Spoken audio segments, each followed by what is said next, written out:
In the vast and windswept Eurasian steppes, a land stretching from horizon to horizon, where the wind whispers tales of ancient migrations and forgotten empires, Kotyan Khan rose as the last great hope, a beacon of defiance, for the fragmented Cuman-Kipchak confederation. His name echoed across the plains, a symbol of resistance against the encroaching darkness. He was more than just a warrior, skilled in the arts of combat and honed by the harsh realities of steppe life. He was a shrewd unifier and a cunning diplomat, navigating the treacherous waters of tribal politics with grace and foresight. He was the glue holding together a powerful yet fragile nomadic empire, a force of horsemen and archers renowned for their speed and skill. Their thundering hooves were a familiar sound across the steppes. Kotyan's true genius lay not only in military prowess, but in forging alliances and uniting rival clans, a feat many had attempted but few had achieved. He understood the power of a united front. He knew that only unity, a single purpose, could save his people from the impending doom that threatened to engulf them all. Division meant certain destruction. As dark clouds, harbingers of war and destruction, gathered ominously from the east, signaling the arrival of an unstoppable force, he worked tirelessly day and night to prepare the Cumans to steel their resolve and sharpen their blades. He rallied them with fiery speeches and promises of victory. For the existential threat, the Mongol horde, was looming large on the horizon, promising annihilation and the end of their way of life. The very air crackled with tension. The Cumans, masters of the grasslands, skilled horsemen and controllers of vital trade routes that crisscrossed the steppes, relied heavily on Kotyan's unwavering leadership, his strategic brilliance, and his indomitable spirit to survive the coming onslaught. He was their shield and their sword. He saw the Mongol threat not as just another tribal war, a mere skirmish over territory or resources, but as a fundamental challenge to their very existence, a clash of civilizations that would determine the fate of their people and their culture.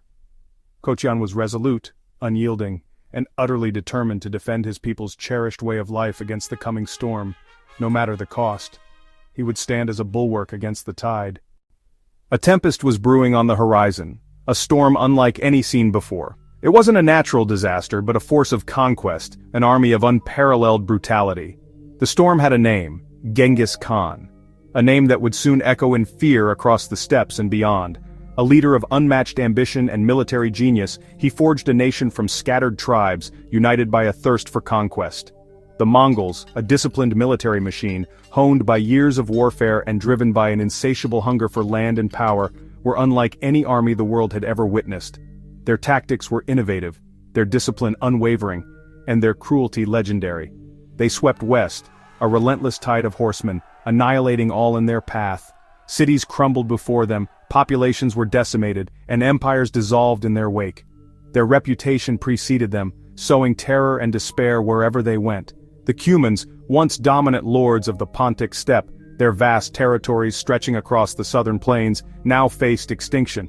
Their nomadic lifestyle, once a source of strength, became a vulnerability against the Mongol onslaught. Their scattered tribes were no match for the unified Mongol war machine. Kotyan Khan, a shrewd and experienced leader, understood the gravity of the situation. He knew only unity, a coalition of all those threatened by the Mongol advance, could resist the seemingly unstoppable invaders. So he reached out to the Rus's princes, the rulers of the fragmented principalities to the north, urging a grand alliance against the common enemy. He sent messengers bearing warnings and pleas for assistance, hoping to forge a united front.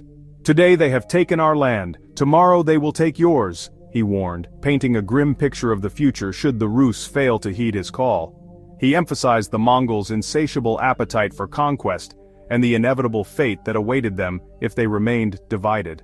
A fragile coalition formed, born out of desperation and a shared fear of the Mongol menace. The Rus's princes, despite their internal rivalries, recognized the existential threat posed by the invaders, and in 1223, the combined forces prepared to meet the Mongol horde. Cumans and Rus, a diverse army united by a common cause, marched to the Kalka River, a fateful meeting place to confront the Mongols and decide the fate of the steppes. The Mongols feigned retreat, a classic steppe tactic designed to deceive and disorient their enemies. They lured the allies into chaos, breaking their formations and sowing confusion among their ranks. The Ruses and Cumans, eager for victory, fell for the trap, then struck with devastating force, unleashing a furious assault that shattered the Allied lines. The coalition shattered, its hopes of stopping the Mongol advance dashed in a single bloody battle. The Rus' princes were captured and brutally executed, their deaths marking a turning point in the history of the region. The Cumans were routed, scattered across the steppes, their power broken.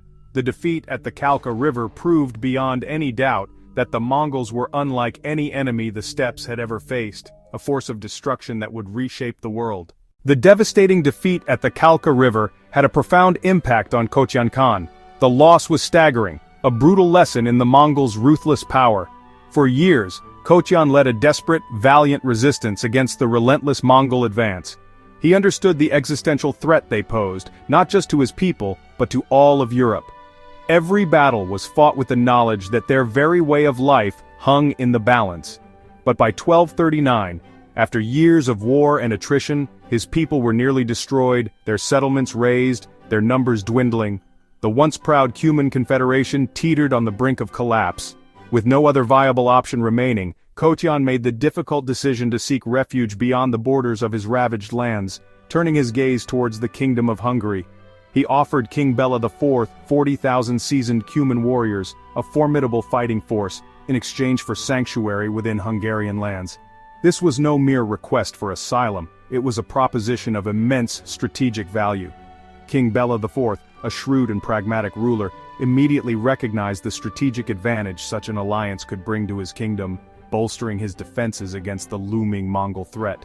He agreed to Kotyan's proposal, but on one crucial condition: that the Cumans, who practiced their own traditional beliefs, convert to Christianity, integrating them into the religious fabric of Hungary.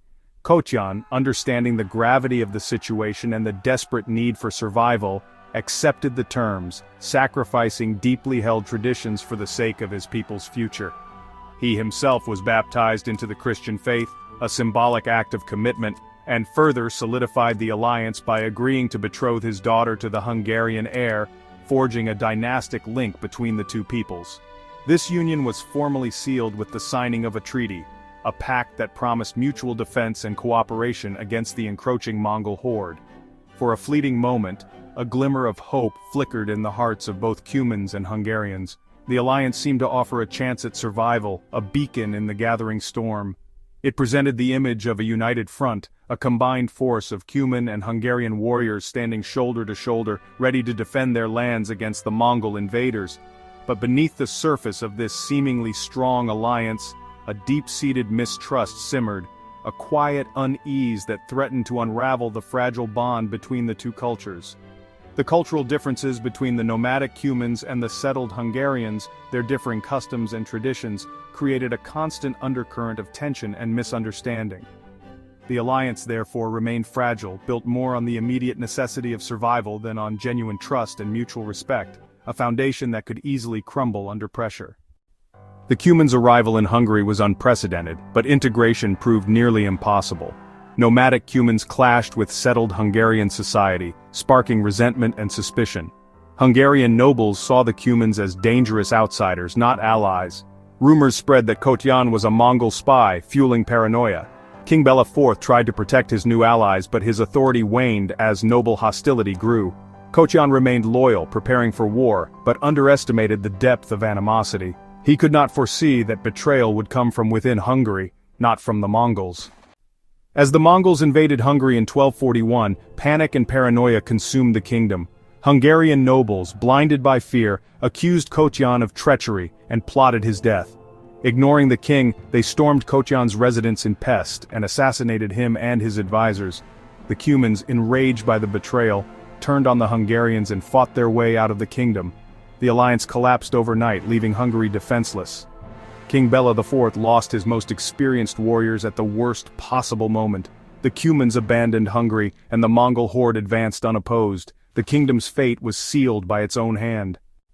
Kotyan's murder and the Cuman exodus doomed Hungary. Deprived of their cavalry, the Hungarians faced the Mongols at Mohi and were annihilated. The Mongols ravaged the land, killing hundreds of thousands and destroying the kingdom's fabric. The betrayal of Kotyan Khan was a fatal mistake. Fear and prejudice had shattered the alliance Hungary desperately needed. The fall of Hungary stands as a stark warning. In times of crisis, unity is survival. Betrayal of allies leads only to ruin. Kotyan's death was not just the end of a leader, but the collapse of a kingdom. History remembers the price of fear and the cost of broken trust.